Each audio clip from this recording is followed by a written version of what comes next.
वो दे रहे हैं जिन्होंने कभी आज़ादी की लड़ाई लड़ी नहीं।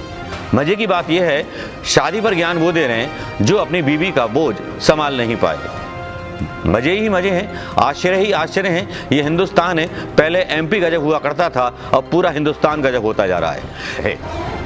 परेशानी इस बात की है कि जनता ने मुर्दा होना सीख लिया है। जनता ने अपने सारे जितने भी हैं दुख है शायद कहीं दफन कर दी हैं। जनता इसी बात में खुश है कि शराब के ठेके खुले हुए हैं। जनता इसी बात में खुश है कि 5 किलो का राशन मिल जाता है।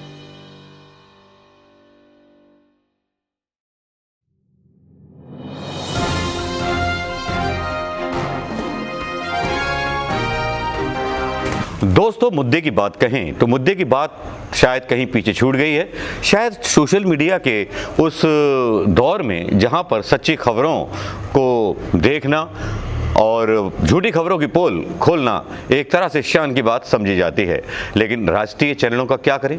उन कथित राष्ट्रीय चैनलों का और मोदी मीडिया का क्या करें जिन्होंने ऊपर से लेकर नीचे तक बेशर्मी का मतलब पर्दा पहना हुआ है, जिन्होंने आंखें फेर ली हैं हिंदुस्तान की जनता के उन सवालों से जिन पर सरकार के गरिबान को पकड़ करके जवाब पूछे जाने चाहिए। जवाब आम आदमी पार्टी से भी पूछे जाने चाहिए, जिन्होंने बिजली फ्री यूनिट का नारा दिया था और अब ये कह रही हैं कि केंद्र सरकार हमको बिजली नहीं दे रही।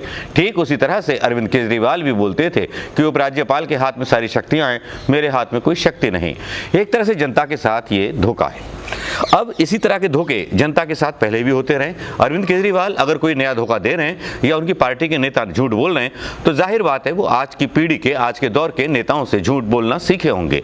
आज ये भी सिद्ध हो चला है कि आज के दौर में इस तरह की सियासत को भरपूर पसंद किया जाता है जिसमें चंद मुफ्त टुकड़े डाल दिए जाएं और बदले में वोट ले लिए जाएं। एक ऐसे व्यक्ति का ध्यान आता है कि जो मुर्गी के पंखों को नोचता था और उसके बाद मुर्गी को बिना पंखों के करके छोड़ दिया करता था। कुछ इसी तरह की बातें सोशल मीडिया पर गाए बेगाहे लोग करते रहते हैं। जहां एक तरफ राहुल गांधी दावा करते हैं कि 150 सीटें कर्नाटक में जीत के आनी चाहिए, वहीं प्रियंका गांधी कैंप को कांग्रेस में अब साइड किया जा रहा है। Karnataka has always had the spirit of the Congress party. This is a natural Congress state. Number one, we should not fight an election to make it a close election. We should fight the election to make it a decisive victory for the Congress party. Minimum seats 150, not one less than that. Number two, we should make our decisions based on merit. And number three, we should reward those who have worked effectively, who have fought, defended the issues and fought loyally for the Congress party. खैर, मुद्दे बाबा रामदेव पर भी हैं। बाबा रामदेव ने किस तरह से रुचि सोया को हड़पा, किस तरह से सरकार रिटर्न गिफ्ट कारपोरेट्स को बांट रही है, उस उपकार के बदले जो उपकार उन्होंने धन के रूप में भारतीय जनता पार्टी को चुनाव लड़ने के लिए दिया था। इसीलिए चुनावों में आजकल धन बल भी काफ़ी इस्तेमाल हुआ, हर चीज़ इस्तेमाल हुई। दूसरी तरफ मीडिया के पास यूक्रेन और रूस की सनसनी तो है, लेकिन उन लोगों का दर्द नहीं है जब बलिया में एक पत्रकार पेपर लीक हो जाने के मामले में खबरें छाप देता है तो पुलिस उसे गिरफ्तार कर लेती है। यहां पर लोकतंत्र की दुहाई देने वाले कोई पत्रकार सामने नहीं आते। बलिया के पत्रकार अमर उजाला के लिए लिखते हैं और उन्होंने पेपर लीक की खबर छापी थी और जब खबर छापी तो उनके हाथों में हथकड़ी पहना दी गई। वो देर तक डीएम मुर्दाबाद, एसपी मुर्दाबाद के नारे लगा।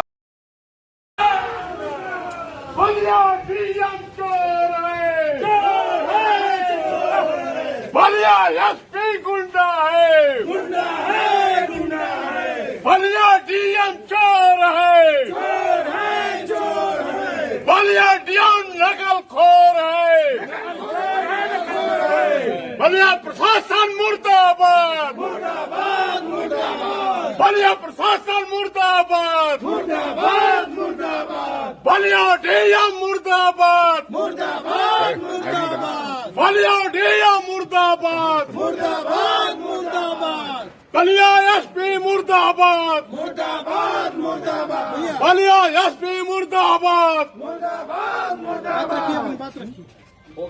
आते रहे। परेशानी इस बात की है कि जनता ने मुर्दा होना सीख लिया है। जनता ने अपने सारे जितने भी हैं दुख है शायद कहीं दफन कर दी हैं। जनता इसी बात में खुश है कि शराब के ठेके खुले हुए हैं, जनता इसी बात में खुश है कि 5 किलो का राशन मिल जाता है, जनता इसी बात से खुश है कि पढ़ाई से कोई लेना देना नहीं, छोटे मोटे काम और धंधों से सब खर्चा तो चल ही जाएगा। किसको पड़ी है कि पेट्रोल की कीमतों पर ध्यान दे, किसको पड़ी है कि गैस के सिलेंडरों पर ध्यान दे। जाहिर बात है अगर ये महंगाई बढ़ी है तो लेबर का रेट भी बढ़ जाना चाहिए। लेबर जो श्रमिक हैं, कुशल मजदूर हैं, अकुशल मजदूर हैं, उनकी भी दिहाड़ी बढ़ जानी चाहिए। क्या उस बारे में कोई प्रोग्राम किसी मिनिस्टर ने या किसी सरकार ने या सरकार के किसी मंत्री ने या मोदी जी की हिंदू सरकार ने या योगी जी की बुलडोजर सरकार ने चलाए? क्या सुने?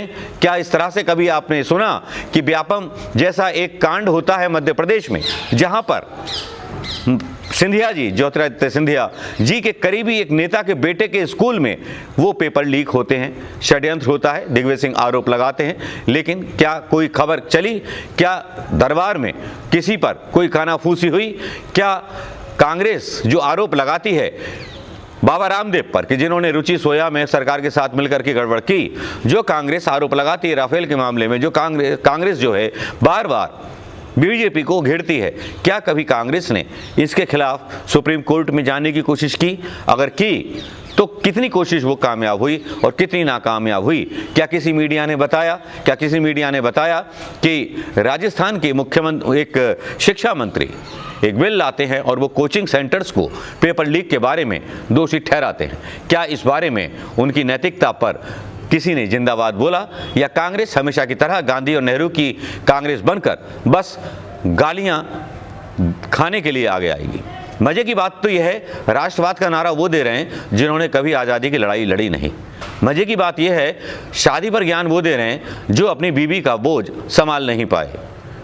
मजे ही मजे हैं, आश्चर्य ही आश्चर्य हैं। ये हिंदुस्तान है, पहले एमपी गजब हुआ करता था, अब पूरा हिंदुस्तान गजब होता जा रहा है। लेकिन आने वाले समय में हो सकता है कि कांग्रेस कम बैक करेगी कर्नाटक से, क्योंकि जिस तरह से राहुल गांधी ने अभी से कर्नाटक पर पकड़ बनानी चालू की है, उससे लगता है कि आने वाले दिन कांग्रेस के सुनहरे हो सकते हैं कर्नाटक के लिए। हालांकि भूपेश बघेल ने भी अपनी कई योजनाओं की सौगात बांटी है छत्तीसगढ़ में। देखना है क्या वो दूसरा कार्यकाल अपना जो है जारी कर पाएंगे योजनाओं के जरिए, या वो भी कुछ मुफ्त राशन बांटने जैसी स्कीम ला करके, या अशोक गहलोत भी कुछ मुफ्त राशन जैसी स्कीम बांटने की लेकर के आएंगे, तो क्या फिर से कांग्रेस की सरकार राजस्थान और छत्तीसगढ़ में बना पाएंगे? और कर्नाटक में किस तरह से राहुल गांधी अपने श्रेष्ठता को साबित कर पाएंगे? क्योंकि पिछली बार बहुत कम नेक टू नेक फाइट थी।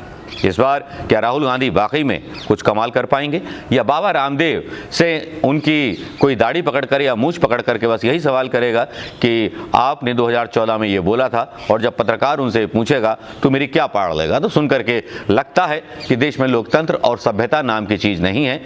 एक तरफ अपने आप को बाबा कहते हैं और दूसरी तरफ पत्रकार को धमकाते हैं, तू क्या मेरी पूंछ पाड़ेगा? एक असभ्य और जैसे कोई गुंडा धमका रहा हो सही बात पूछ लेने पर। तो दोस्तों, आज की खबरें हैं, सवालों को छोड़े जाता हूं क्योंकि ये सारे सवाल आपके मन में भी गूंज रहे होंगे जो सवाल मेरे मन में गूंज रहे हैं। नमस्कार, जय हिंद दोस्तों। काफ़ी दिन वीडियो नहीं डाल पाया, उसके लिए माफ़ी चाहूँगा, लेकिन कोशिश होगी कि आपके बीच आता रहूँ, हमेशा लेकर के डिस्कशन और अपने वो विचार जिस तरह से मैं सोचता हूँ इन घटनाओं के बारे में। चलिए दोस्तों, जो भी सोचते होंगे ठीक सोचते होंगे। नमस्कार, जय हिंद। मैं मनोज कुमार शर्मा आता रहूँगा आपके बीच आज़ाद हिंद आवाज़ न्यूज़ के लिए।